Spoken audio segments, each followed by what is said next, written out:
युद्ध को बाहर आबुधाबी न्यूज कट परवर्ती प्रसंग स्ट्रेट फॉर्मुज रे जहाज चलाचल को सुरक्षित करने लगी अमेरिका सह हाथ मिलई पारे यूएई।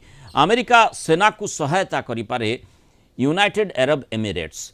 अमेरिका नेतृत्व में तैल जहाज को सुरक्षा देवाकू विचार करुछि यूएई। एभली रिपोर्ट आसुछि हरमुज दे आसुथबा अमेरिका सह यूरोप देश समूह को जाउथबा जहाज उपरे आक्रमण जारी रखिछि ईरान। आ ईरान एभली कार्यकलाप पई एई गुरुत्वपूर्ण जलपथरे जहाज चलाचल रे बाधा सृष्टि होइछि।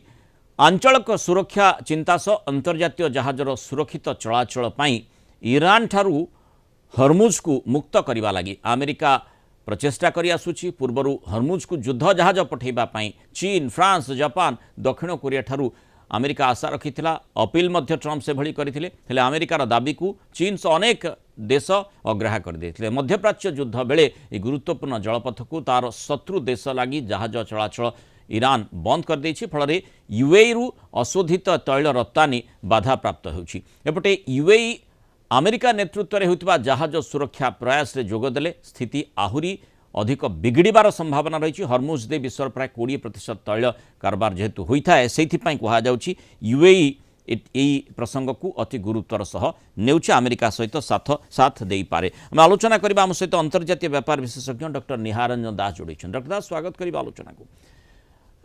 आबुधाबी, दुबई एमाने जेमती प्रथम आम देखी ईरान से अटैक करिछि, विशेषकर जो अमेरिका बेस रही अर्थात अमेरिका सहित ओतप्रोत संपर्क से रही। बर्तमान अमेरिका सहित हाथ मिलई ईरान विरोध में बा जदि स्ट्रेट ऑफ हरमुज उपरे अटैक करती ताले ईरान विरोध में स्वर उत्तोलन करिवे कि मध्यप्राच्य युद्ध तेजीब कि? देखंतु जोटा कि आमे जानिछे कि जो प्रकार गोटे प्रकार रोल अच्छे हरमुज नॉर्मल ट्रेड हरमुज हरमुज थ्रू रे यूएई रो जो जो एमिरेट्स अच्छंती से आबुधाबी हो से दुबई हो बा अन्य जो माने अच्छंती एवं तांकर इकोनॉमिक जो प्रकार गत 18 दिन धरे जेभली भाव गोटे प्रभावित होइछि ताकू निश्चित भाव एवं ता सहित ता परवर्ती समय हरमुज छाड़ू ता परवर्ती समय दुबई छड़ा अन्य रिजन मान अन्य एमिरेट्स मान ऊपर जेभली भाव आक्रमण करि चलिछि ईरान अमेरिकन जो प्रकार बिजनेस एमएनसी अच्छी अन्य सब जो गुड़िक अलाइंड अमेरिका बा इज्राएल सहित सेटा निश्चित भाव में दुबई जोड़ा गोटे हब थिला कमर्शियल हब थिला जोटा कि ताकू निश्चित भाव ताकू गोटे प्रकार तार पुनरुद्धार करने नॉर्मलाइजेशन एवं गोटे प्रकार एनर्जी लिंक कथा जहाँ कहले सेटा निहाती रहबा दरकार।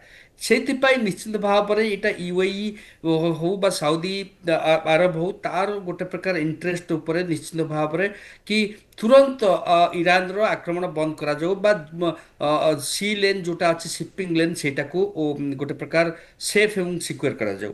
से परिप्रेक्षी रे जेतेबेले यूरोपियन यूनियन बा नाटोर अन्य राष्ट्र मान आमे देखिले जेभली भाव में सीधा सड़क मना करछन्ते एवं ऑस्ट्रेलिया मध्य जापान मध्य कि आमे से जगह रे वर्तमान परिस्थिति रे जॉइन करबे जेभली भाव में गतकाली फ्रांस राष्ट्रपति कहउछन्ती कि आमे निश्चित भाव में जॉइन करिबु जेतेबेले युद्ध बंद हबो से समय रे परिस्थिति के सुधार निश्चित भाव हरमुज जॉइन कर कि ताछल कले यूनाइटेड अरब एमिरेट्स जदि वर्तमान हरमुज को सुरक्षा देबा पई बाहरे ताले सीधा सड़क ईरान तो बोधवे कहबो बा से भली किछि सूचना मध्य आसुछि जे ईरान ताकू माने हरमुज विरोध रे नुहे बरम सेठी ईरान विरोध रे युद्ध बोली ताकू कहा जिवो अर्थात युद्धर प्रलय सेठी बढ़ी जिवो मध्यप्राच्य उपर सीधा सड़क जेमती हम देखुते केवल अमेरिका बेस उपर अटैक थिला ईरान अन्य स्थान रे मध्य अटैक करि पारे। देखु यहाँ ईरान लीडरशिप भल भाव जानी कि किभली भाव में यूए रे समर्थन अमेरिका इस्राएल सपक्ष रही से परिप्रेक्षी में हुए तार इंटेंसिटी बढ़ी किंतु प्रथम जिनस है अमेरिका स्वार्थ को प्रतिहत करने ईरान निश्चित भाव में हरमुज को जिते लंबा समय पर्यंत ताकू प्रभावित कर रखिबो ता उपरे से निश्चित भाव में जोर दब। गतकाली आमे देखिले लारिजन को कथा आलोचना करथिले कि तांकर जो नेशनल सिक्योरिटी काउंसिल जो चेयरमैन तांको हत्या करागला ता पूर्व तांकर गोटे प्रादेशिक जो पैरामिलिटारी फोर्स मुख्य सुलेमान को हत्या करा जायतला पूर्व राति रे सेटा को करी अमेरिका संपूर्ण भाव में जो गतकाली राष्ट्रपति ट्रम्प कहते कि युद्ध में कौन ଜାଗା ନାହିଁ ଯାହାକୁ ଆମେ କ୍ଷତି ପହଞ୍ଚେଇନୁ ଏବଂ ଯୁଦ୍ଧ ଅଲମୋଷ୍ଟ ଓଭର, କିନ୍ତୁ ଆମେ ଆମ ଇଚ୍ଛାରେ ସାରିବୁ।